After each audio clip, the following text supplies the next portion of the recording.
Warning, this episode contains adult language, mature situations, normal main characters who like to help people, physically intimidating high school girls with shark teeth, basic social skill issues, slice-of-life situations, and predictable circumstances. Remember to like, share, and subscribe. Listener discretion is advised.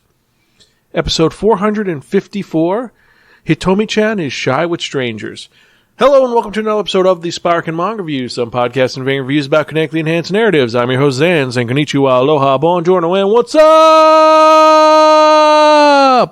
Hope all of you are doing well out there in internet land. Hope things have been going pretty good for you. I'm actually excited because, well, it's a good day, it's a good week, and things have been pretty awesome. Hope all of you have been doing well out there, and hope you've been reading some really awesome manga.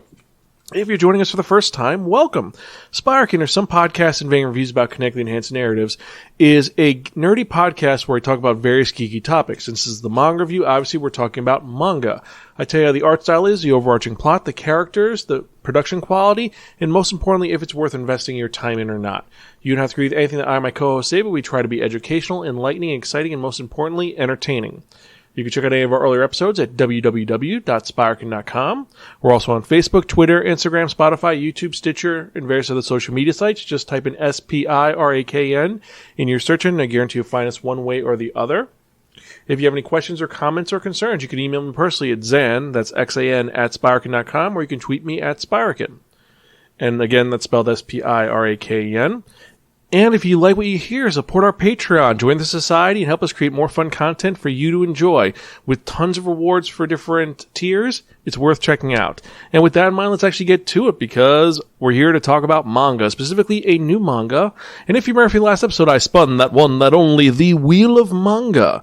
And it dictated to be there reviewing a manga that was written by Natsumi Chorisuke, and this was released by Seven Seas Entertainment. It is a shonen series that is technically a comedy, romance, slice-of-life, school life series.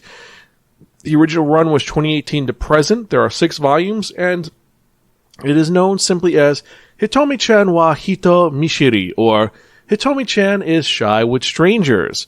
The premise of this is very simple. We have our main character, who is a second-year high school student named Yasami Yue, who is riding the train, and he notices a really tall girl with huge boobs, who has a very angry look on her face. He doesn't know why, but he's kind of unnerved by her, but she bumps into him and kind of pushes him over, but she stays near him. He's like, what the hell's going on? Why is she bothering me? Is she going to mug me? What's going on? He also notices that she's wearing the same uniform as him, so he's like, she's probably a senpai. I don't want to bother her. She's going to kick my ass. I better get off the train really soon. Train stops. He gets off and immediately books to school, not realizing that this girl is following him. Eventually, he stops her, says, why are you following me? You're going to hurt me? Take my money. And it turns out that this young lady is Takano Hitomi, a first-year student who just started school. And she really doesn't know anybody, and she was just concerned because it's her first day. She's never been to the school before, and he's wearing the same uniform, so she was going to follow him to school. She needs help. And she's really nice and sweet. It's just she looks extremely intimidating. I mean, she's double his height. She's tall. She's busty. She's beautiful. She has a huge, angry look on her face. Just these angry eyes. And when she smiles, her smile is really unnerving and looks like shark teeth. Eventually, he understands, takes her to school, and thus begins this friendship between Yusami and Takano. And they deal with this in a very interesting way. It's very slice of life. And it's her dealing with these social interactions and trying to be more social, but she just has this disturbing look on her face and scares the hell out of people. For example, in one of the early chapters, she's in class and she's scaring the teacher. He's teaching her math and she has just this really angry look on her face. And he's like, oh God, what did I do? What did I say? Please don't hurt me. And eventually she shows up after class and she's like, Sensei, can I talk to you for a second? And it turns out that that angry look on her face is her perplexed look, like she's trying to figure stuff out.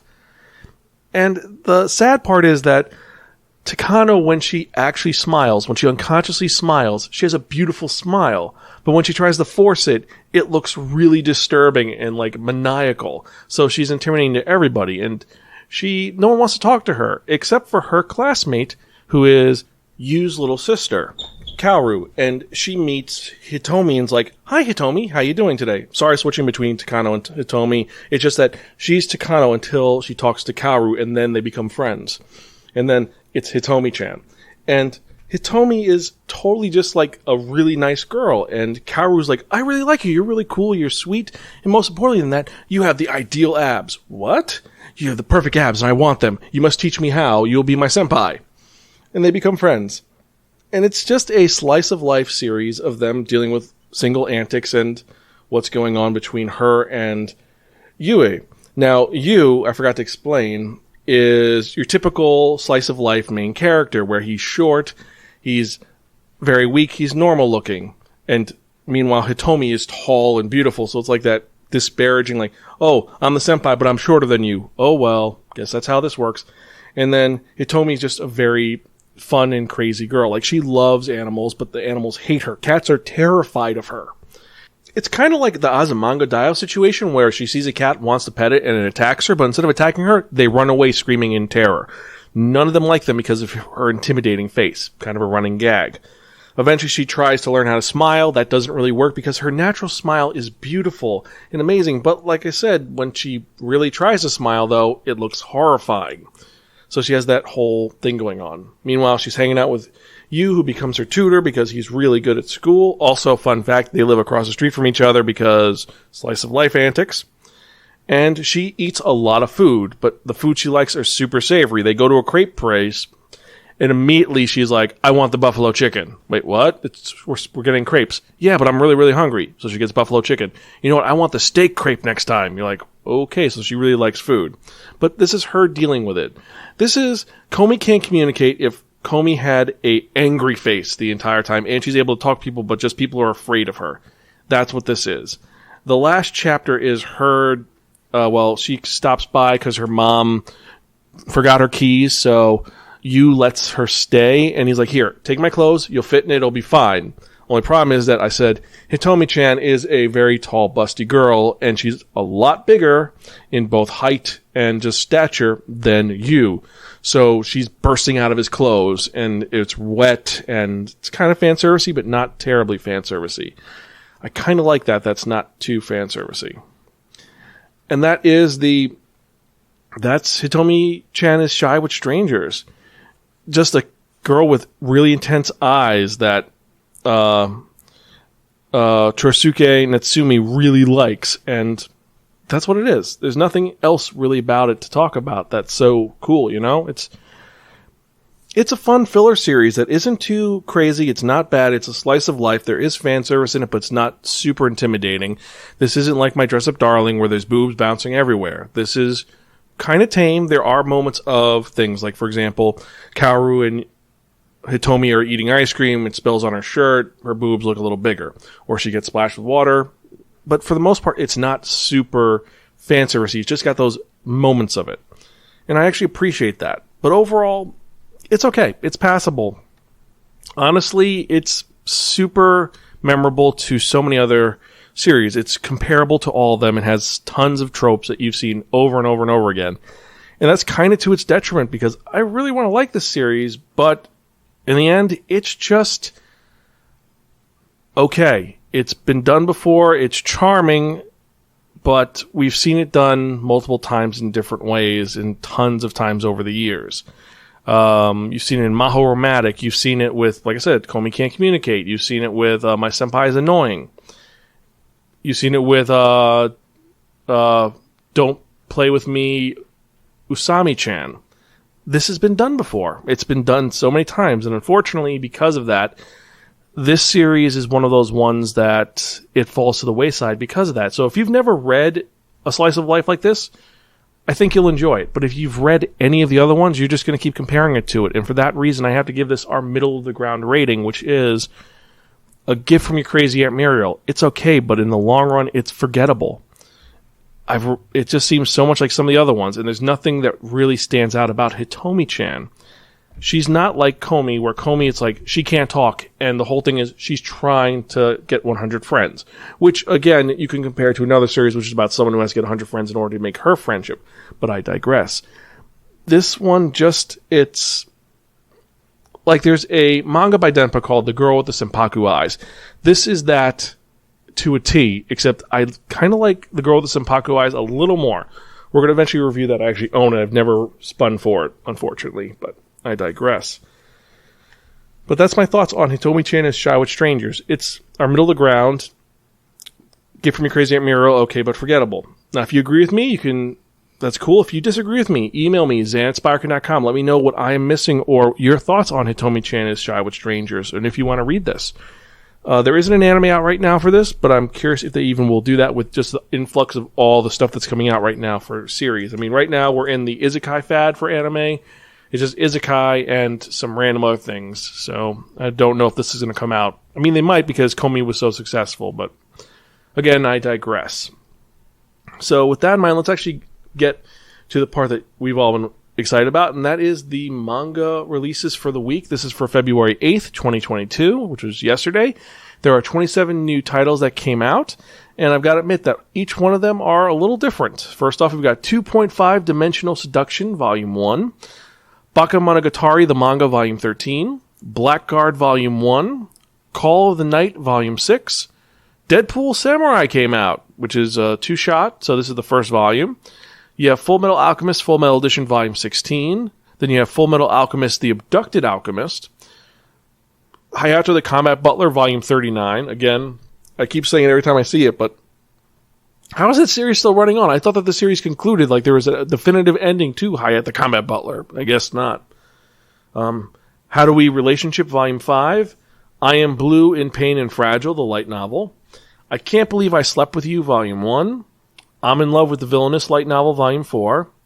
Komi Can't Communicate, Volume 17. Monologue Woven for You, Volume 1. Perfect World, Volume 10. Peter Grill and the Philosopher's Time, Volume 7. Pokemon the Movie, Secrets of Another Jungle, Another Beginning. Sayonara Football, Volume 8. Seaside Stranger, Volume 2. Harukaze no A Stranger. Shaman King Omnibus 7, Volumes 19 and 21. Skip and Loafer, Volume 3. The Best of Attack on Titan in Color, Volume 1. The NPCs in this village sim game must be real, light novel, Volume 3. The Witch and the Beast, Volume 8. Topu GP, Volume 7. World End Harem, Fantastia, Volume 6. Yuri Is My Job, Volume 8.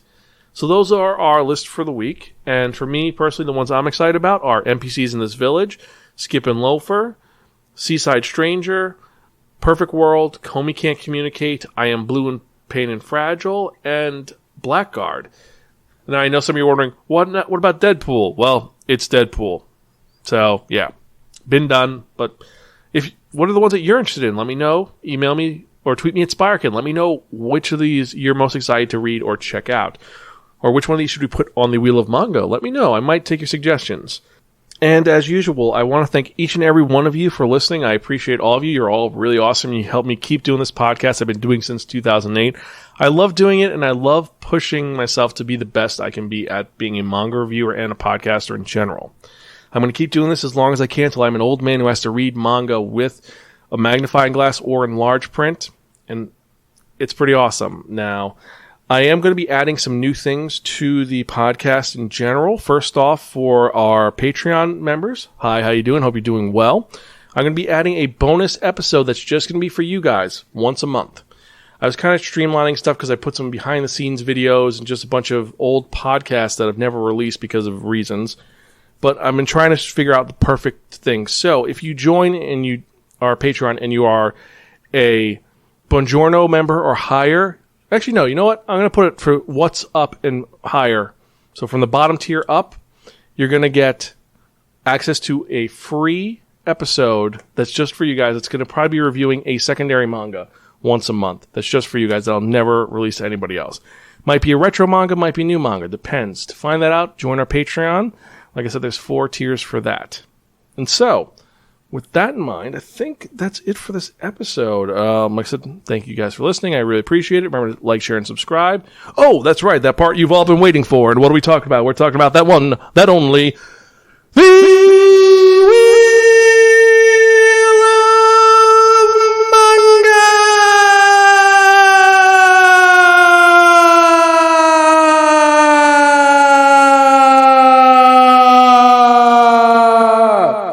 Yes, friends, the Wheel of Manga, accept no substitute. What is the Wheel of Manga? The Wheel of Manga is a Wheel of Fortune with 10 slots on it. What I've done is I've assigned a manga title to each of the 10 slots.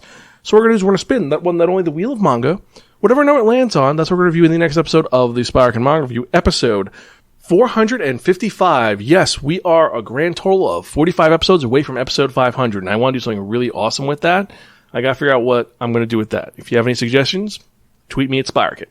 So, what's on this list this week? Well, we got some great titles on here. Besides 2 Junji Ito titles, we have The Walking Cat, we have I Am a Cat Barista, Living Room Matsunaga-san, The Girl from the Other Side, My Dress Up Darling, The Country Without Humans, Don't Toy With Me, Ms. Nagatoro, Taisho Otome Fairy Tale, and if you're a fan of very vulgar and violence, I put something really disturbing on here. I put on Rimina. Yes, so let's spin into review the next episode, shall we?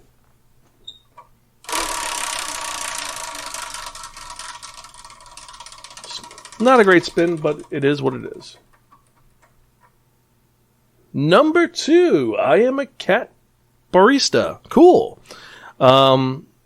Looks really cool art. Looks very much like Night on the Galactic Railroad with the design. I'm curious if this is just a world where everyone's an anthropomorphic cat, or if it's like cat massage therapy where it's humans and then there's just a random cat that's doing this, or like Neko Ramen. Curious. But we're going to have to wait for the next episode to find out. So, as usual, I'm your host, Zan. I'm Gonzville. I'll catch you guys next time, and keep reading manga. See you later.